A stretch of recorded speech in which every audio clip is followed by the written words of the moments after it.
Answer बताते जाइएगा। कोई सॉल्यूशन है जो लाल लिटमस पेपर को नीला कर देता है, तो उसका पीएच क्या होगा अप्रोक्सीमेट में? ऑप्शन देना है, दे रही हूँ। A 2, B 4, C 8, D 5। कौन सा आंसर होगा? Ma'am C number. C number. क्योंकि यस अगर मैम। लाल लिटमस को नीला कर देगा, इसका मतलब क्या है? रेड कलर का लिटमस, लिटमस जो होता है वो ब्लू कब हो जाता है? जब हम बेस ऐड करते हैं तब ना, बेस के प्रेजेंस में। किसने बताया? एक्सप्लेन करो। मैम हाँ लाल से नीला क्षार होता है। हाँ, लाल से नीला क्षार होता है, ठीक है। क्षार में हम लोग क्या पढ़े हैं कि पीएच कहाँ से होता है? 7 से लेके 14 के बीच में। ठीक है, आंसर सही है, लेकिन इसके साथ एक्सप्लेनेशन भी आना चाहिए ना। हम क्या लिखेंगे कि जो लाल से नीला करता है वो क्षार होता है, और क्षार का जो पीएच होता है वो 7 से लेके 14 के बीच में आना चाहिए। तो इसमें यस 7 से मैम। 14 के बीच में कौन सा आंसर है? बस यही था। Yes ma'am. ठीक है, आगे चले। एक क्वेश्चन और है कि अगर हमको अपच हो जाता, अपच क्या होता है? इंडाइजेशन। इंडाइजेशन उस दिन मैंने पढ़ाया था ना कि हम बहुत ज्यादा खाना खा लेते हैं तो क्या होता है, बहुत लार्ज अमाउंट में एसिड रिलीज होता है हमारे पेट में, और कभी कभी पेट दर्द करता है, जिसको हम लोग बोलते हैं कि गैस बन गया है। ठीक है, तो इंडाइजेशन के उपचार के लिए हम क्या लिखते हैं? उपचार के लिए कौन सी चीज यूज करते हैं? कौन सी औषधि का इस्तेमाल होता है? ठीक है, पहला है एंटीबायोटिक, दूसरा है एंटी एसिड, एंटीसेप्टिक, या सभी? अगर हमें इंडाइजेशन होता है तो क्या हो जाता है? एसिड रिफ्लक्स होता है ना। इंडाइजेशन होता है तो मैंने पढ़ाया था ना कि हम कभी कभी होता है ना कि किसी शादी वगैरह या फंक्शन में जाते हो तो लार्ज अमाउंट में खाना खा लेते हो।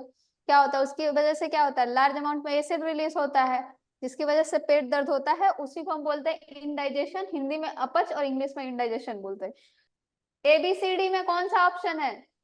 ये एंटीबायोटिक है, ये एंटी एसिड है, और एंटीसेप्टिक है, या चारों? Ma'am B number. B number. Anti acid क्यों? एंटी एसिड का नाम क्या है? एक एग्जांपल दो, मैंने एग्जांपल भी दिया था। मैम वो क्षारकीय होता है। क्षारकीय होता है, तो उसका एक एग्जांपल दिया था ना एंटी एसिड का। मैग्नीशियम हाइड्रोक्साइड याद है, जिसको मिल्क ऑफ मैग्नीशिया बोलते हैं। एंटी एसिड का एक एग्जांपल क्या है आपका? MgOH whole twice. ये पढ़ा था हमने ना। Yes ma'am. MgH, ये क्या होता है? क्षारकीय होगा। ठीक है, ये एक एंटी एसिड है। MgOH को इसको हम बोलते हैं milk of magnesia. Milk of magnesia, या इसका केमिकल नाम हो गया मैग्नीशियम हाइड्रोक्साइड। ठीक है, और इसका कॉमन नेम हो गया हाइड्रो ऑक्साइड, और इसका कॉमन नेम हो गया मिल्क ऑफ मैग्नीशिया। जैसे लोगों का होता है ना, स्कूल का नाम कुछ और होता है, घर का नाम कुछ और होता है। ठीक है, तो इसलिए हो गया। तो इसके ये किस कैसा होता है? ये क्षारकीय होता है, इसीलिए जब हमें इंडाइजेशन या गैस हो जाता है तो हम इसका इस्तेमाल करते हैं। ठीक, समझ में आया ये वाला? Yes ma'am. ठीक है, नेक्स्ट क्वेश्चन है का तीसरा। ध्यान से सुनना। आपको है ना, इस क्वेश्चन को है ना मैं लैंग्वेज में लिख रही हूँ, मतलब शब्दों में लिखा हुआ है। आपको केमिकल इक्वेशन में लिखना है, और उसका प्रोडक्ट भी लिखना है, और बैलेंस भी करना है, तीनों चीज करना है। ठीक, तो पहला है कि तनु सल्फ्यूरिक एसिड को दानेदार जिंक के साथ रिएक्शन करेंगे तो क्या होगा? आपको ये क्या करना है, ये मैंने क्या लिखा है, शब्दों में लिखा है। आपको इसको केमिकल इक्वेशन में लिखना है और इसको बैलेंस करना है। कि अगर सल्फ्यूरिक एसिड का फॉर्मूला क्या होता है आपको पता है? सबको क्या होता है? जैसे एग्जांपल में मैं समझा रही हूँ, सल्फ्यूरिक अम्ल का फॉर्मूला क्या होता है? H2SO4। H2SO4। ठीक है, तनु का मतलब क्या होता है? वो डाइल्यूटेड फॉर्म में है, मतलब वो एक्वस में है और कुछ नहीं। वो इसका मतलब सिर्फ ये देखा करो कंपाउंड क्या बोल रहा है। जिंक का फॉर्मूला क्या होता है? Zn। Zn। इसको रिएक्शन करेंगे तो क्या बनेगा वो आपको लिखना है। ठीक है, एक एग्जांपल दे दियो, आपको लिखना है कि प्रोडक्ट में क्या बनेगा। बाकी मैं क्वेश्चन लिख रही हूँ, आपको लिखना है। ZnSO4 + H2। सब एक साथ लेते जाओ। सेम एज, अगर हाइड्रोक्लोरिक एसिड को अम्ल को मैग्नीशियम पट्टी के साथ रिएक्शन करवाओगे तो क्या होगा? तीसरा एक और, सल्फ्यूरिक एसिड को रिएक्शन करा दो, एल्यूमिनियम के साथ रिएक्शन करवाओगे तो क्या होगा? एल्यूमिनियम के चूर्ण के साथ अभिक्रिया कराओगे तो क्या होगा? ठीक है, इसका तो आराम से आ गया होगा ना सबका, ZnSO4 और हाइड्रोजन गैस निकल के उड़ गया। तो हाइड्रोक्लोरिक, इसका आंसर क्या होगा? हाइड्रोक्लोरिक वाले का, हाइड्रोक्लोरिक का फॉर्मूला HCl HCl। और मैग्नीशियम को हम लोग क्या लिखते हैं? Mg Mg। रिएक्शन करेंगे तो क्या होगा? MgCl MgCl2 और hydrogen plus gas. H2। Balance किसने किसने किया है? मैम 2Cl मैम 2HCl और 2Mg टू होगा। HCl plus 2Mg 2MgCl plus H2। इसमें 2Mg क्यों लगाना? ये तो सिंपली हो गया ना बैलेंस, यहाँ देखो नो दो मैम, हो गया ना। 2HCl 2Mg MgCl plus H2। Ma'am सही है। Mg में क्यों 2 लगाना है? यहाँ पे 2 उसमें लगाने नहीं लगेगा। कोई नीड ही नहीं है ना। मैम नहीं होगा। हाँ ठीक है, फिर नीचे वाले में सल्फ्यूरिक और एल्यूमिनियम का, सल्फ्यूरिक एसिड का क्या है? अभी हमने देखा H2SO4। H2SO4 एल्यूमिनियम के लिए क्या लिखते हैं? Al इसका क्या है? Al2 हाँ SO4 का होल थ्राइस हाँ, प्लस H2। इसको बैलेंस किया। मैम 2L Al होगा। बाकी SO3 कहाँ बैलेंस हुआ है? इसमें 3 है ना, तो यहाँ पे 3 लगा दो, 3 SO3 होगा, 6 हाइड्रोजन चाहिए। मैम 6H2 हो जाएगा। समझ में आया? बैलेंस है ना ये? ठीक है, आगे चले। Yes ma'am. अच्छा, एक क्वेश्चन है जो पिछले क्लास में मैंने किया था हमने, कि अल्कोहल और अल्कोहल का फॉर्मूला याद है आपको? एक एग्जांपल दे दो अल्कोहल का। Ma'am NaOH। वो बेसिक हो गया, NaOH को सोडियम हाइड्रोक्साइड बोलते हैं। अल्कोहल में है ना लास्ट में OH होता है। जो भी चीज जैसे अल्कोहल और आपको है ना, जो क्षारकीय चीज देखने में सेम लगेगा, लेकिन क्षारकीय में जरूरी होता है कि कोई ना कोई मेटल होना चाहिए, जैसे Na है, Mg है, ये सब लगा होगा। ठीक है, अल्कोहल में वो नहीं होगा, मेटल नहीं होगा।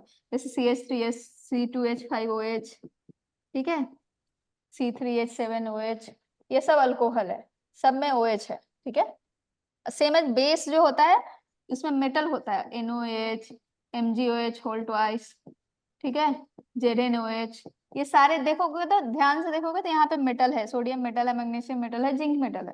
ठीक है, ग्लूकोज का फॉर्मूला किसी को याद है? ये बहुत पहले से हम बचपन से पढ़ते आ रहे हैं। क्या होता है? C6 हाँ H12 हाँ, O6। ठीक है। अब बोल रहा है, क्वेश्चन ये कह रहा है कि अल्कोहल और ग्लूकोज में हाइड्रोजन है, ठीक है, लेकिन इसको हम अम्ल नहीं कहते हैं, क्यों? या क्षार नहीं कहते, क्यों? अभी हमने अल्कोहल का फॉर्मूला में देखा, सब में हाइड्रोजन होता है ना। अल्कोहल में जैसे एग्जांपल क्या लिया था मैंने? CH3OH, C2H5OH, ठीक है, ये सब एग्जांपल लिया था ना, C3H7OH, सब ये अल्कोहल है। इसको हम बोलते हैं मिथनॉल, इथेनॉल, प्रोपेनॉल। ठीक है, ग्लूकोज का भी फॉर्मूला आपने देखा, क्या लिखा था? C6H12O6। ठीक है, इसमें भी हाइड्रोजन है, यहाँ पे आपको हाइड्रोजन दिख रहा है, तो बोल रहा है कि इन सब में हाइड्रोजन है, ठीक है, लेकिन हम इसको अम्ल नहीं बोलते हैं, क्यों? मैम क्योंकि उसमें से हाइड्रोक्साइड गैस मुक्त होगा। अम्ल की पहचान हाइड्रोक्साइड से होता है कि H+ से होता है? H+ से होता। H+ से होता है ना, OH तो बेस के लिए होता है ना। जो हाइड्रोक्साइड वाला सोच रहे हो वो सही सोच रहे हो।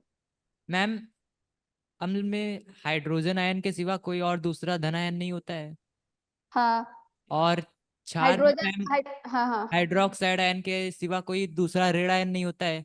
हाँ, बट इसमें OH के सिवा दूसरा ऋण आयन है, और उसमें हाइड्रोजन के सिवा दूसरा धन आयन है ग्लूकोज में।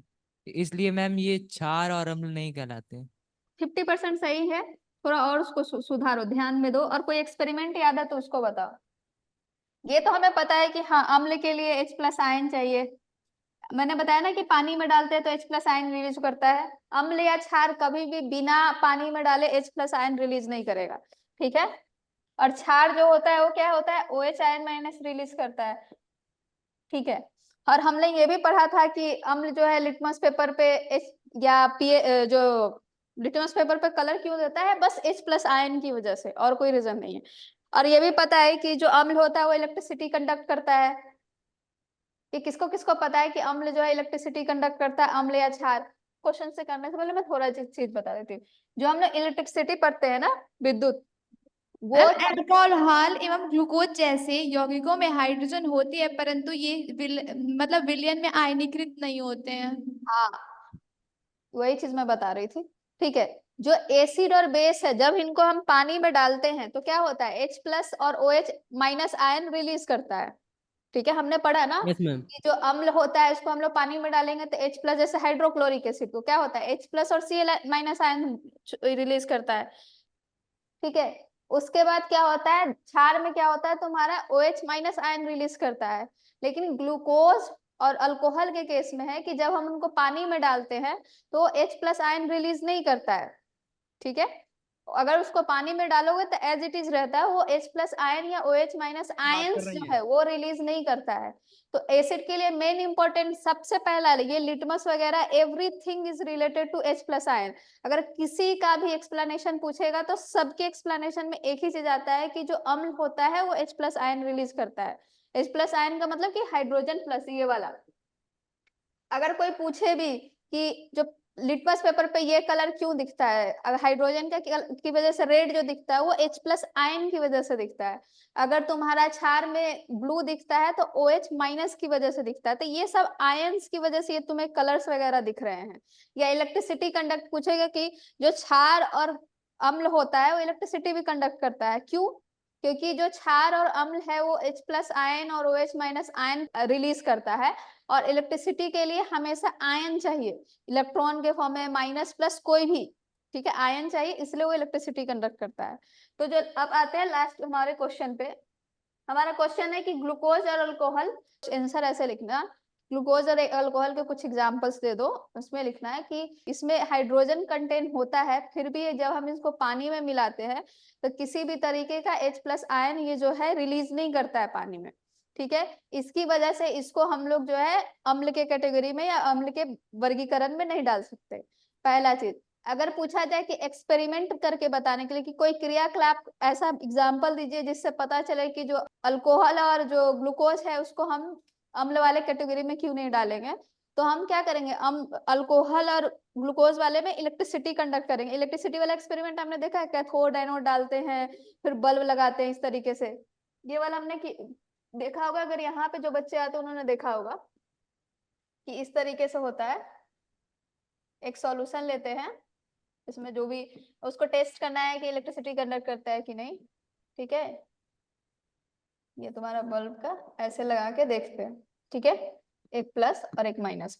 ठीक है, अगर तुम्हारा ये जो सॉल्यूशन है इलेक्ट्रिसिटी कंडक्ट करेगा तो ये लाइट जल जाएगी, अगर नहीं कंडक्ट करेगा तो ये लाइट नहीं जलेगी। ठीक है, तो ये तुम्हारा एसिड और बेस के केस में जो है इलेक्ट्रिसिटी कंडक्ट करता है, विद्युत उत्पन्न करेगा।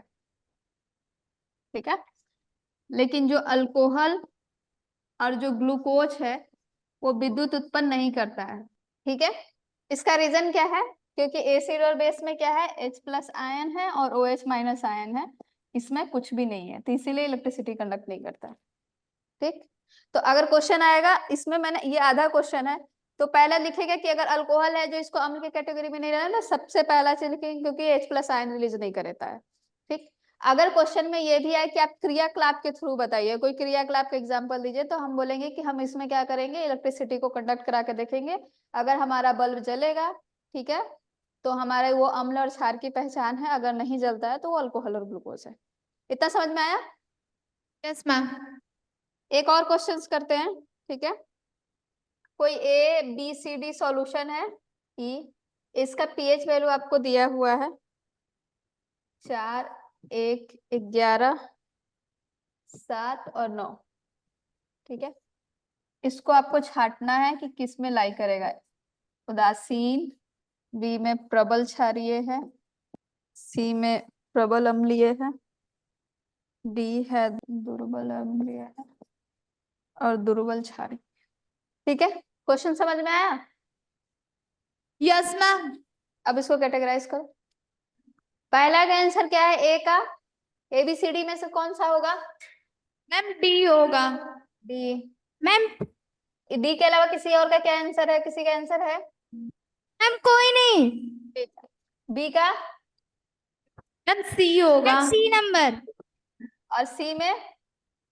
बी नंबर, और डी में? मैम ए होगा। और ई में? ई। ठीक है, किसी को कहीं कंफ्यूजन है? ठीक है, आज के लिए हमने इतना क्वेश्चन कर लिए हैं। आपके बुक में जो क्वेश्चंस होंगे उसको कीजिएगा। Yes ma'am.